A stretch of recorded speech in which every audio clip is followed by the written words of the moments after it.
All right, folks. Welcome to, or back to, depending on which one it is for you, In the Image Clothing Company Podcast. This is the podcast for the company that I, Evan Strong, being the founder, founded, right? Which is In the Image Clothing Company. So, yeah, today's the 28th of October, 2024, and this is our 6th episode of the podcast, okay? Yeah, let's get into it. I'm actually wearing a shirt that's stretchy.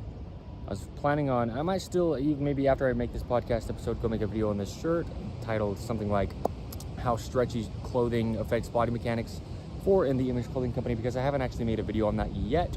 And that was kind of the intent on wearing this shirt. I bought it a few days ago at the thrift store, wore it to sleep last night, wore it this morning to kind of like feel, because I haven't worn anything stretchy in quite a while, kind of feel how it feels so that I can make a video on it. But what I'm going to do here is give a little bit of an intro as I do as we start the podcast, just kind of a similar type of intro to when I'm just making videos for In the Image Clothing Company, give a little bit of company information, state the prerequisites to just allow the body to have a chance to work, those kind of things. And then we'll get into the podcast.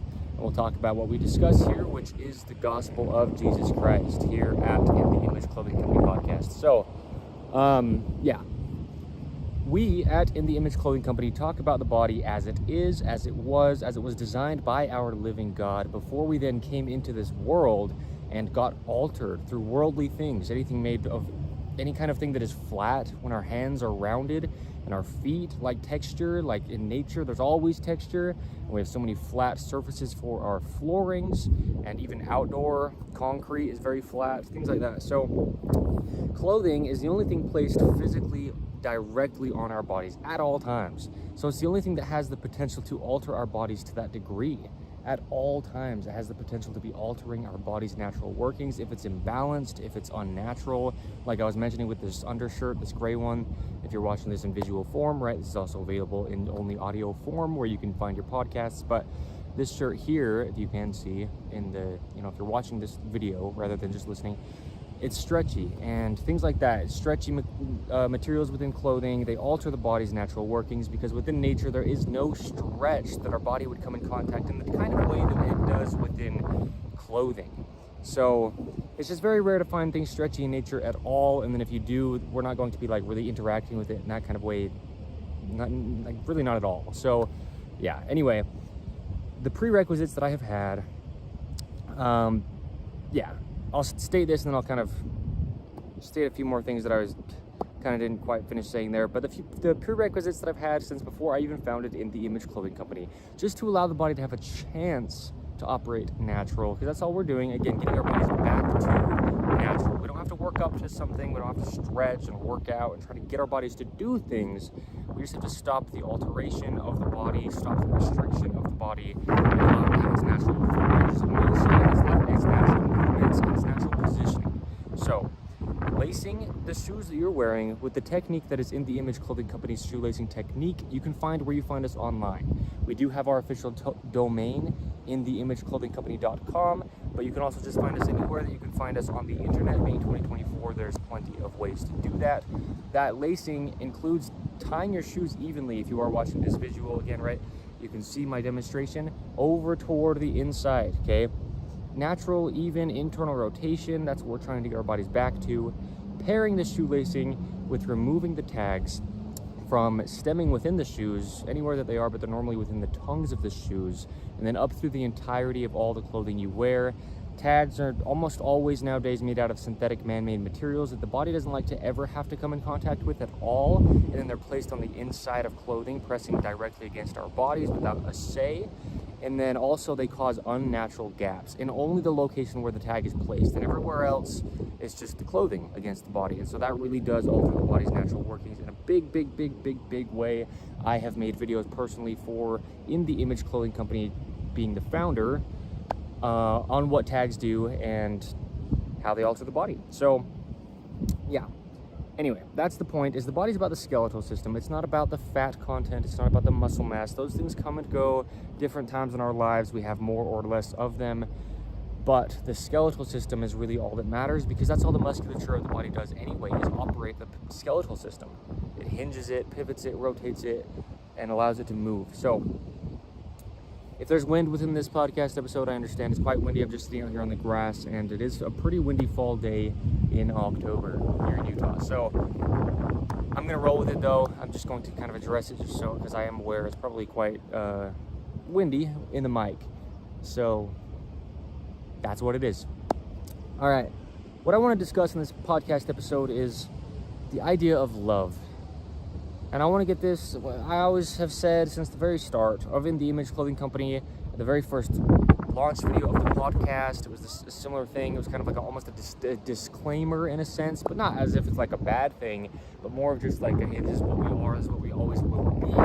I have mentioned, and I've stated, will always be a company founded and centered on the gospel of Jesus Christ, just as everything and anything that is everything is, because he created it all. And so, with that being said, I've mentioned we're going to get very raw, very real. I'm very bold. I'm just a naturally bold person, very blunt and straight to the point. I don't like to beat around the bush. I don't like to play games and ask questions that don't need to be asked. And so, within the podcast, we get very raw and real. And I've mentioned we're going to break down each other's walls, break down my own walls, being the founder of In The Image Clothing Company. Anybody that we do bring on the podcast, same thing. We want to keep it very open and raw and real while being very, very respectful and kind to each other and trying our best to be good disciples of Jesus Christ. So, what I do want to discuss is love, and how love is something that people don't actually understand. And I always try to make it very, very clear when I mention things that sound accusations. It's not about me being accusacious, but like within In The Image Clothing Company videos, when I'm discussing the body and how it is and how it works and how things affect the body and do it universally regardless of who you are and what your body is shaped like or what gender or age or anything, it all affects you the same way, because the skeletal system just works how it does. And the things that I'm discussing are exterior things, being clothing, affecting the body. So it's universal truth that we discuss here at In The Image Clothing Company within our sinful natures, including myself being a sinful human. So when we talk about love, and when people think about love, and when people want to get into a relationship to get something out of it, I kind of discussed a little bit within the 4th episode of the podcast that I titled Perfect Father. The only way, and actually a good thing to mention is within that episode it cut off, but it was because it was in a similar location like this, except it was much warmer outside, and my phone got too hot and it stopped recording. And so where it cut off there was just the phone like taking a break from the heat, if you will. It had that little temperature thing on the screen. It said, hey, phone's overheating, so. But within there, right around where it started to cut off, or yeah, right around that time, I was discussing the only way and the only place and the only possibility to have real perfect love is in and through our God, Jesus Christ. And I was starting to discuss a little bit before it cut me off in that episode that a lot of people will get into relationships with people, equal sinful humans, as we all are. And within there, they will try to find a human being to fulfill them, to make them whole. You hear them talk about what they have, but they are only a half being without that other human. And that's not how it is.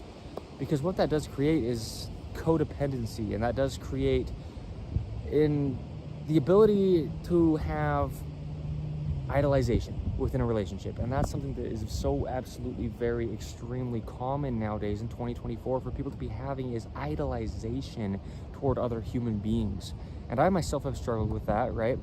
We get lustful. I mean, it's just sins that we all struggle with as humans. We're all equal, we're all sinful, and we all just go through things just within different degrees. The last podcast episode 5, that I titled It's Only As Complicated As You Want It, or no, It's Only As Complicated As You Make It, is what I titled the last episode 5 of the podcast for In The Image Clothing Company Podcast. And when I was discussing that, I was saying how we're all sinful. We all deal with sins just to different degrees within each of us, because we are individuals, even though we are all the same to a degree, right? We're all individuals. So I've struggled with lust, I've struggled with idolizing people in whatever that means and whoever that means and however that view comes about, and a lot of perversion comes into the world when there's beautiful things that our God has designed, ways of showing love, displaying love, and having love within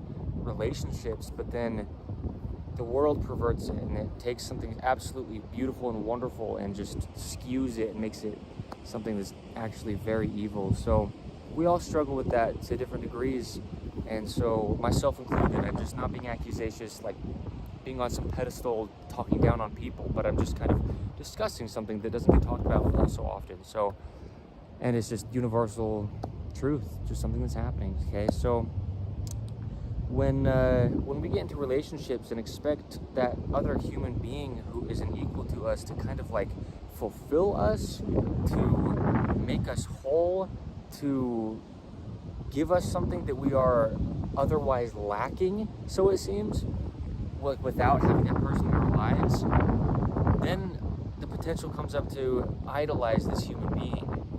And they're no better than you, you're no better than them. In some ways, they're better at things than you are, and in other ways, you're better at things than they are, but we are all equal humans. And I see all the time when people get into relationships and they just, this person becomes their everything. And yes, we need to very much cherish our spouses, of course, and treat them as Christ-like as we can, but people start to look at their significant other as if like they couldn't do anything without them, and as if they are nothing without them. And well, that's not good. That's not good whether I'm doing it or him or her or anybody. That's just within doctrine, the Book of Mormon, the Holy Bible, the true doctrine of our Lord himself, Jesus Christ, it discusses how we can't serve two masters, and idolizing anything besides our living God, Christ himself, is an idolization. It's as if we are serving that thing, and that's very similar to just devil worship. As crazy as that might sound to you, understanding that's anything that is not our God himself. If we are serving that thing, if we are idolizing it, then, well, we can only choose one thing to actually be our God, and there is only one true God. So that's what happens within relationships a lot, is people idolize humans. And again, I've done that within my own life to certain degrees and the ways that I've done it. Of course, just meaning we're all humans. We all struggle with the same things in different ways. But a big thing is when people get into relationships and they're trying their best to be loving, they're trying their best to be understanding, they're trying their best to know how to give the other person what they need, the only way you're ever going to have real, true, genuine, Christ-like love is if the relationship is centered around Jesus Christ. There's a lot of times within Scripture, there's metaphors about Christ being a cornerstone, right? The keystone, the cornerstone. And I've mentioned this before within a video actually for In the Image Clothing Company. I talked about this a little bit, where if you have an arch and you're building an arch with like blocks, right? Blocks of stone or whatever it is, blocks of any kind, just building an arch, even Lego blocks. It's the block right in the very middle of the top of that rounding of the arch that is different than the rest, because the rest are pretty well similar shape. Once you get up there to the top, it's almost like a more triangular looking little keystone different block in the top. And I've discussed before how Jesus Christ himself was the block that the builder rejected, the brick that the builder rejected, the oddball out, the different one, but the one that holds it all together, because he's that keystone. In other words, he's that top middle cornerstone of the arch that holds the arch. Without that, the arch would collapse inward. And even for In the Image Clothing Company, when I'm discussing the human body and its natural workings, and I talk about the feet and that natural internally rotated gripped arch with good nails on the toes, that's the foundation of our bodies. Christ himself being the foundation of everything, being the cornerstone of that arch, right? There's a lot of things within the truth of all things that is very metaphoric. So, yeah, the point being, if we have an arch, let's say like you are one side of this like arch, and then your significant other is the other side of this arch, but in the center there's no like cornerstone. You're not centering your relationship around Jesus Christ and his teachings and serving him, praying to him, asking for guidance from him rather than trying to do everything on your own or bounce things off your partner. Then the center of that arch has no support and the arch will just collapse. But if you are one side of that arch and your significant other is the other side of that arch, and you're coming up to the center, and in the center you put Christ and look to him to the best that we can, right, in our sinful abilities as human beings, look to him, meaning just we're not always going to perfectly be able to go straight to him when things go wrong or when we don't know what to do. A lot of times we try to figure it out on our own, and that's another thing that's just a human trait, and that's what we are as human beings, is sinful, frail. We have to just try our best to, as much as we want to figure it out on our own, realize that we can't. And that really just takes experience by trying to do that and then it not working. And then we start to learn that we can't do it, right, on our own. So having Christ at the center of that arch there, now if the arch starts to collapse in a sense inward, what it's going to do is lean heavier on that cornerstone.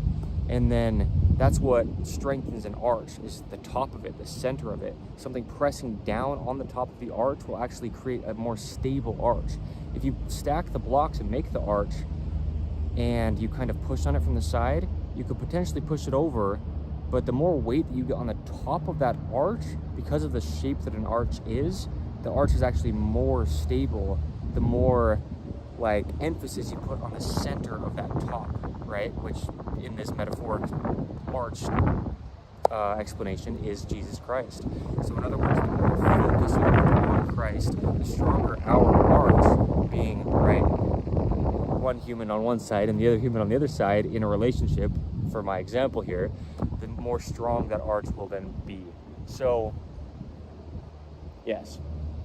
Yeah, anyway, I see it so often. It's worldly, right? Whether I'm doing it or anybody else, I'm not condemning, but it's just a worldly trait to put so much trust in another human being to the point where they become like your everything. And within that relationship, you think that's what's going to fulfill you and it's going to make you happy.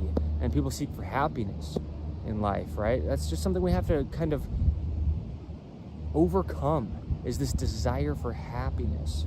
You know, within the gospel, a lot of times people call it the great plan of happiness, and sure, but it's not about being happy. That's not what this life is about. And the reason, because that could be a whole discussion in itself, and that'd be a really good one to have for In the Image Clothing Company podcast. But within this, what I want to focus on with being happy is a lot of people will think that once they get into a relationship, then they will be happy.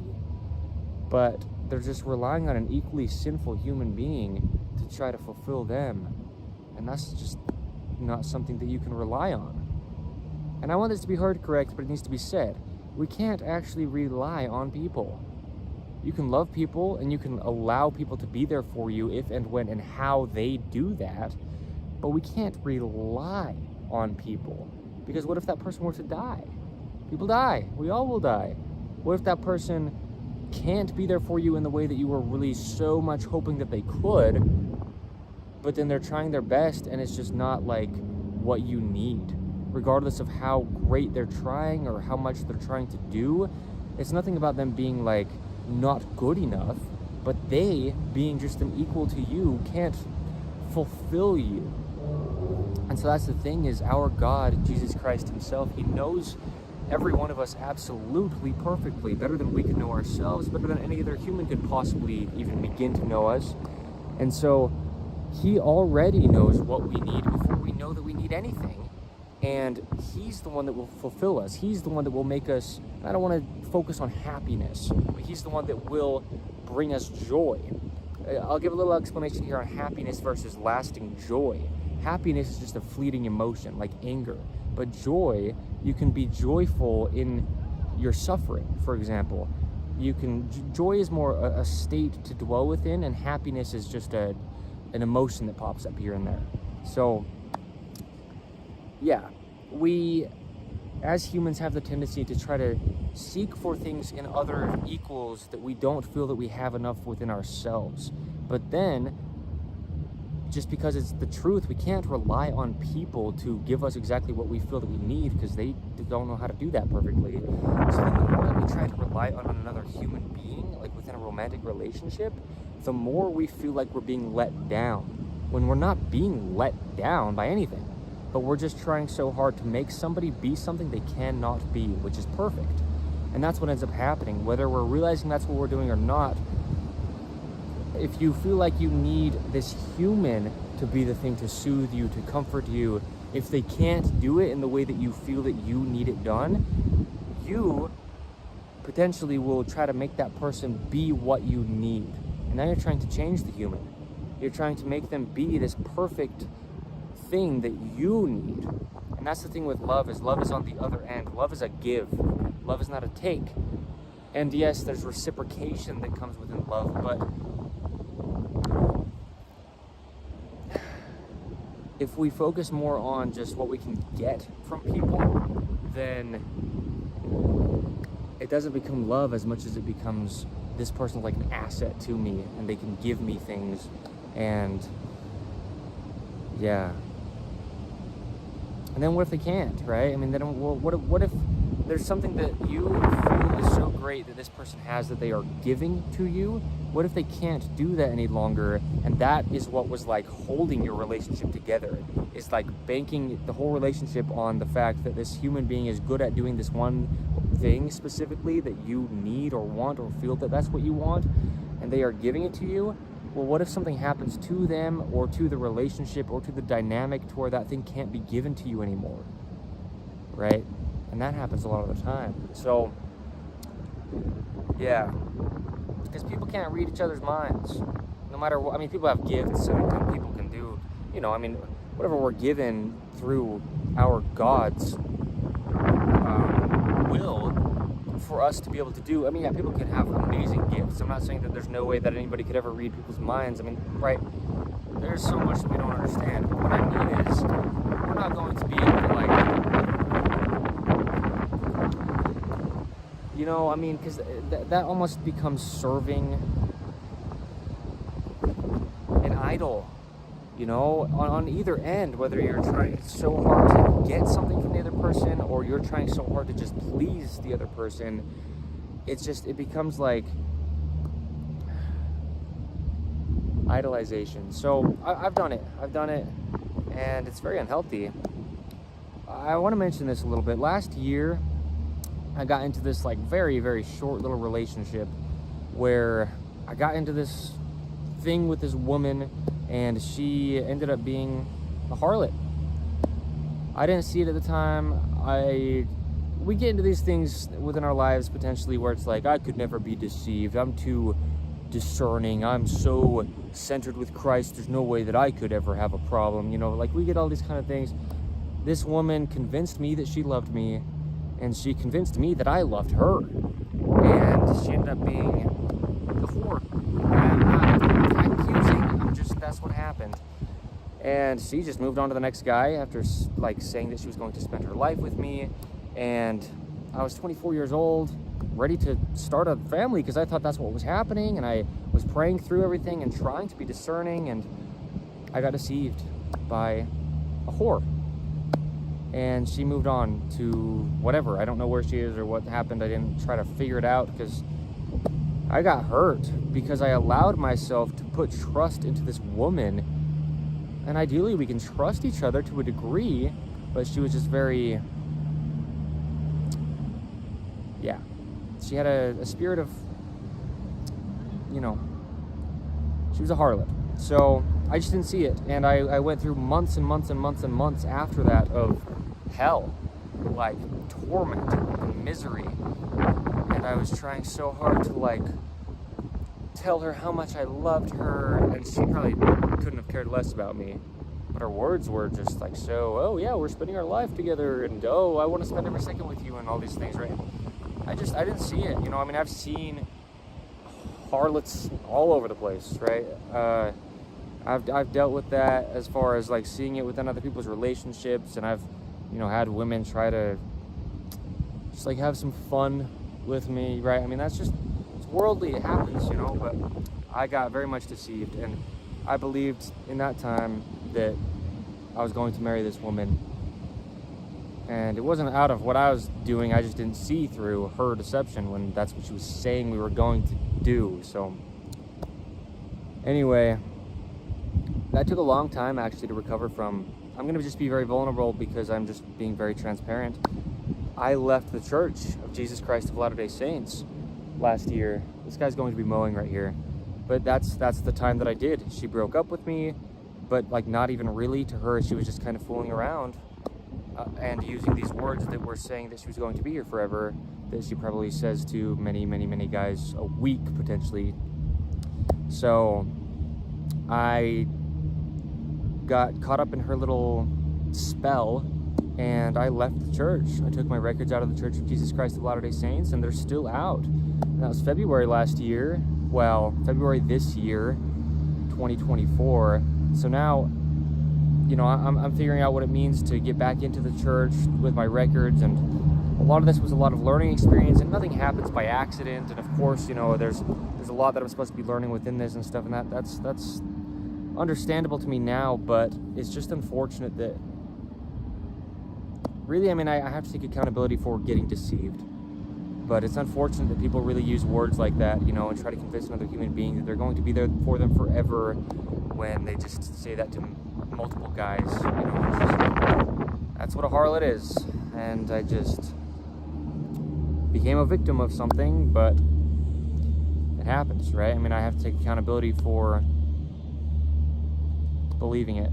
And I talk a lot about not having any kind of beliefs, and I talk about how that's what happens. Beliefs can come and go, and I believed her words, but they weren't true, right? And that's why I was just focused on truth, because that's all that there is. Jesus Christ himself being the truth of all things, the same yesterday, today, and forever. Her words saying that she would be here for me forever, and that she wanted to spend every second with me, and all of these things that she did say, they come and go, right? Just some words she's going to say to another human being to get some fun out of them, or to get money out of them, or whatever it is. That's just what people do. So that was another thing, is I didn't have any money. I ran out of money for like the first time in my life right at that time, and she was gone. Gold digging harlot. And I'm not throwing out accusations. This is what happened, and I went through hell for many, many months because of it. So I'm just discussing what happened. So people get into relationships and they just put all their trust in somebody who will do something like that to them. Okay? In other words, I did that last year, and I was trying so hard to win her back over, apologizing for things when I didn't do anything, but just trying to put the blame onto myself to try to get her back when she's just out there playing men, and I was just one of the men that fell for it. So yeah, it's very sad. I know now more than ever, though, how important it is to just center your everything around Jesus Christ, because no human being is ever going to fulfill you. No human being is ever going to be able to give you what you need, and no human being is perfect besides Christ himself when he was on this earth. So I idolized this woman, but she made it so that that's what I almost, not that I had to, but it's she made it so that was almost the only option. When she's saying all these beautiful words to you and making you feel like you are her everything, and then she doesn't really actually care, but her words can,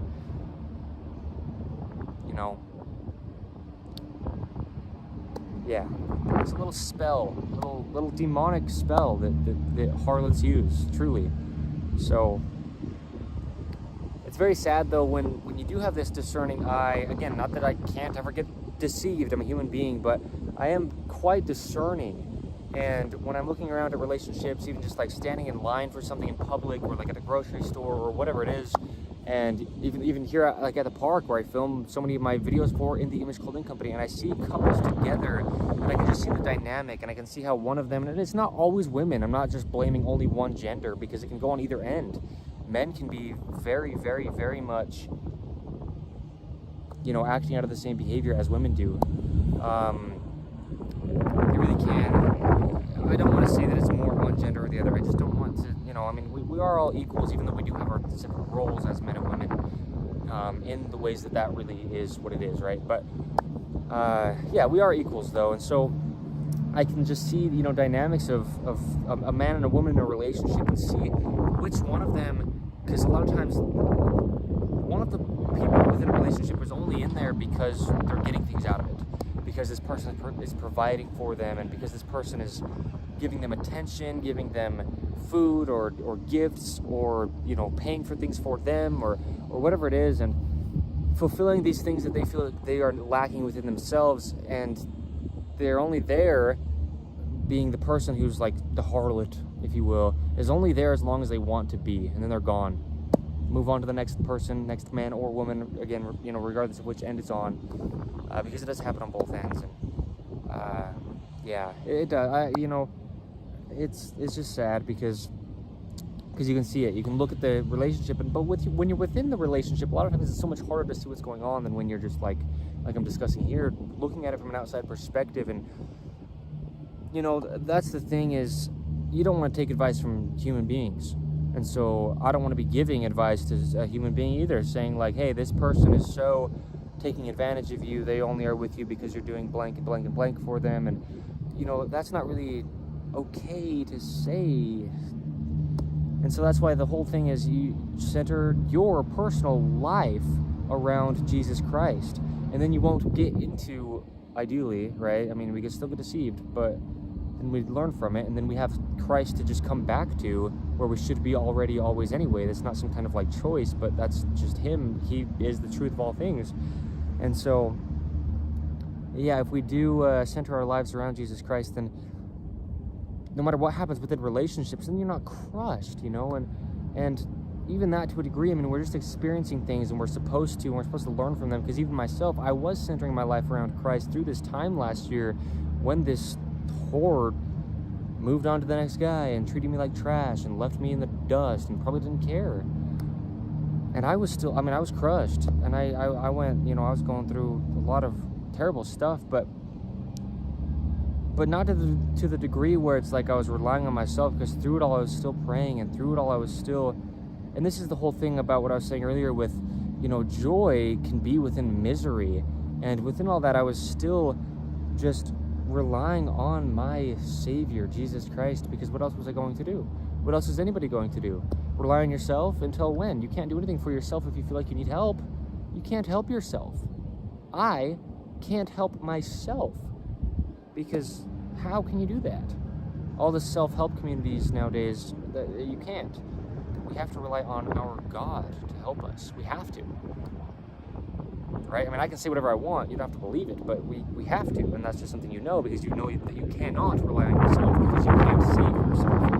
So neither would I, right? So within relationships, a lot of times also it's like we're trying to be the best significant other to the other person that we can be, but if you don't understand, again, the truth of all things, and that is what the gospel of Jesus Christ is. And if you don't know what that is, and everybody has the opportunity to, even if you've never heard the name Jesus Christ, again, I keep saying again, I just mentioned these things before the podcast. I'm not going to say that, not that I'm like holding anything back, but what I'm going to say is, if you do ever encounter, if you ever encounter In The Image Clothing Company, that's what our entire company is about, is Jesus Christ Himself. But anytime ever in life that you do encounter the gospel of Jesus Christ, gospel translated meaning good news of our God, right? The truth of all things, that is when you do have to, I'm not telling you something, but you have to follow the teachings of Jesus Christ. You have to devote your life to Him, or else you will live in misery. This is not me saying something. This is the truth. Because relying on Jesus Christ, even when you're going through hell, which we do, because the world is hell, you can still have joy within those things, knowing that your God, our God, my God, the God of all things, is still there with you, regardless of the mistakes that you make or anything. So the point with that, correlating that with the relationships, is that the only way you're ever going to have actual, real, lasting relationships that aren't just like trying to be held together, that aren't just like, okay, we'll spend like the least amount of time we have to with each other because we're so upset with each other and we treat each other terrible, but a divorce could be worse, let's say, or maybe you have children, and then what would the kids do? Or, my parents have divorced, so I've dealt with that. The only way you're ever going to have any kind of real lasting love and any kind of like recovery from something big that happens and any kind of fullness within a relationship and any real love between two human beings is if within that is centered around Jesus Christ. Otherwise you will never. Otherwise I will never. Period and done. I say that so often. Period and done. Because that's it. Otherwise, what are you going to do? When you don't know what to do, what do? Go rely on another equal human to you who is like a therapist, a relationship counselor, who's an equal sinful human. They might be able to comfort you to a degree, but then what? What if they're not in practice anymore and you can't go to their therapy sessions anymore? What if you can't pay for their therapy sessions anymore? What if their advice doesn't help you or only helps you to a certain degree? Because that is the truth. It will only help you to a certain degree because they are just an equal sinful human. So whether you go to your mother to try to help you with your relationship, or you go to your significant other's family members or best friends, or you go to your own best friends, or you go to any kind of thing ever in life, it only gets you so far. But Jesus Christ, our living God, knowing all things, knowing you better than you could ever possibly in this life know your own self, and knowing your significant other the same way, he is the only way, because he is the way, the truth, and the life. He's the only way you're going to have real love than any kind of thing. Any love for your own self that's actually real is the only way that's going to happen is by knowing how your God sees you. And he loves you perfect, regardless of how many times you've messed up. And you've messed up, man. I'm saying that because I've messed up too. All right, we mess up. So, yeah, trying to have love within a relationship, you just won't know how if you don't know what love is. And Jesus Christ himself is pure love. So, there's a lot of this like terminology, a lot of the times like people use the phrase that some human being is bad at love. I've heard that many times. Or hard to love is what people say about other humans or about themselves, right? Now, okay, what is that supposed to mean? Because this is what that is really, where that's coming from when people are saying that, is they don't know what to do. They don't know how to do it. They don't know how to treat another human being, but it really stems from not knowing how to treat themselves. And we don't really necessarily know exactly how to treat ourselves, and we're not going to be able to know exactly how to treat ourselves within this life. But that's the whole thing, is if you're relying on yourself to try to like think about yourself in a certain way, then where's your self-worth going to come from when you mess up and feel that you need to be perfect? Right? Again, Jesus Christ. It's the only way. He is the way. If we feel that we need to be perfect because we are trying to like love our own selves, but then if we mess up, it's like, well, if I'm supposed to be a good person, I shouldn't mess up, right? We think about that sometimes as human beings. But Jesus Christ himself created us as sinful humans to intentionally mess up so that we can rely on him. And he loves us more the more that we come to him after we have messed up. He doesn't care that we mess up. He knows that we will.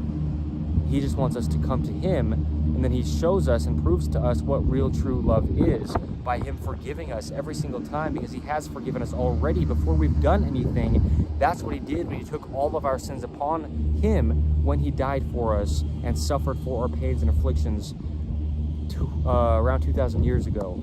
However many years 33 minus 2824 is, right? Just because he was born at the year 0 BC AD, right? So the year now is 2024. So yeah, when he died for us, he already forgave us back then, before any of us currently here on the earth, unless there really is somebody who's still alive from clear back ministry time. That, right? Could be anything, right? But pretty much all of us, we weren't even alive back then when he already forgave us for the sins that we are making today. So that's real love. And yeah, you will never have real love within a relationship, meaning true love, meaning actual unconditional love, unless it's centered around Jesus Christ. Because us as human beings, we can't really I mean, I don't want to say we can't, but like, we're just not perfect. And so how can you have unconditional love, unconditional meaning no conditions, when we are conditional beings? We are sinful beings. We live our existence based off of conditions. We don't live unless we have enough food. That's a condition, right? Or else we'll die. Enough water, or else we'll die. Water just meaning hydration. I've talked about within In The Image Clothing Company how, water, I just discussed water, but I understand this guy's mowing, but anyway, the point being, we are conditional beings as humans. And so we can't quite have perfectly unconditional love just because we can't be perfect at anything, right? We can get pretty good at loving people, but only if we do it through the way that our God loves us. So I'm going to wrap this up. There's more that I could say, but maybe that's just the point, is maybe this is what I need to be saying as far as like all that I need to say within this episode here of the podcast. So just because there's the mower here, there's quite a bit of noise. Like I said, today is the 28th of October, 2024. My name is Evan Strong, the founder of In The Image Clothing Company. I want to apologize for the noise of the mower, but at the same time also it's just raw, authentic, and real. As I've discussed, this podcast will be. This is not some kind of like crazy high quality production, or else we won't put it out or something. No. This is just real, authentic, how it is, and this is how life is, unpredictable, okay? So I'm going to mention real quick where clothing needs to sit on the universal human design to allow the skeletal system to do its natural operations. Pants need to sit entirely above the hips, slightly higher in the front than in the rear, and the shirts, the top seams on top of the shoulders need to sit behind that little bone that's on top of the shoulders, and the seams right at the edges of the shoulders should ideally stay right at the very edges. That's how you're going to allow your body to just operate and move the way that the skeleton of the human body was designed to work. I'm rushing to try to get out of here because the wind is the mower. So anyway, thank you. Check out In The Image Clothing Company Podcast. Check out In The Image Clothing Company. We will have clothing available eventually. Always made of 100% natural materials. No tags protruding from the insides. No branding or logoing on the exterior of it ever. Regardless if I'm dead and somebody else is running the company, that's how it will always be. And it will always, at least the intent behind the designs, will always incorporate clothing sitting where I just discussed that it has to on the skeletal system of the human body. Okay, so thank you. Yeah, that's it. All right. Thank you.